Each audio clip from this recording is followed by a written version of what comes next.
A vida e a obra de Bezerra da Silva. Ele era a voz das ruas, o poeta das favelas, o cronista do cotidiano dos esquecidos. Bezerra da Silva não foi apenas um cantor de samba, foi um símbolo de resistência, um retrato autêntico da vida nas periferias do Brasil.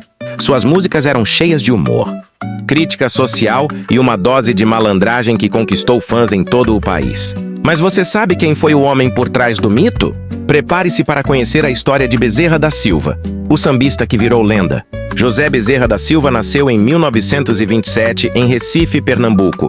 Desde cedo a vida não foi fácil. Criado em meio à pobreza, ele aprendeu a lutar para sobreviver.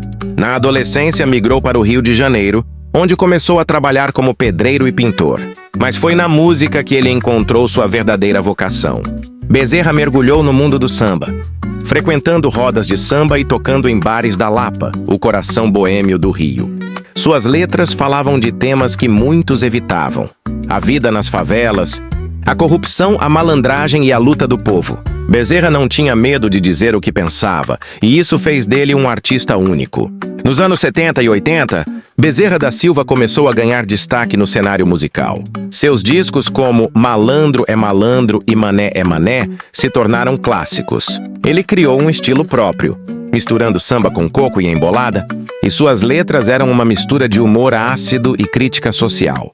Bezerra não se importava com o que a elite pensava. Ele cantava para o povo, e o povo se identificava. Suas músicas eram tão verdadeiras que muitos as consideravam um retrato fiel da realidade brasileira. Bezerra virou um ícone, não apenas da música, mas da cultura popular. Bezerra da Silva continuou cantando até o fim de sua vida. Em 2005, mesmo enfrentando dificuldades financeiras e de saúde, ele nunca perdeu sua paixão pela música. Hoje seu legado vive não apenas em suas canções, mas na influência que ele exerce sobre novos artistas. Bezerra mostrou que a arte pode ser um instrumento de transformação e resistência. Suas músicas continuam atuais, mostrando que as lutas que ele cantava ainda fazem parte da realidade de muitos brasileiros. Bezerra da Silva foi mais que um cantor. Foi a voz de quem não tinha voz. O poeta das ruas, o malandro que virou herói. Sua história nos lembra que a arte pode ser poderosa, transformadora e, acima de tudo, verdadeira. Então, da próxima vez que ouvir um samba de Bezerra, lembre-se, por trás daquela melodia, há uma história de luta, resistência e amor pelo Brasil. Bezerra da Silva, o sambista que virou lenda. Curta, compartilhe e deixe nos comentários. Qual é a sua música favorita de Bezerra da Silva?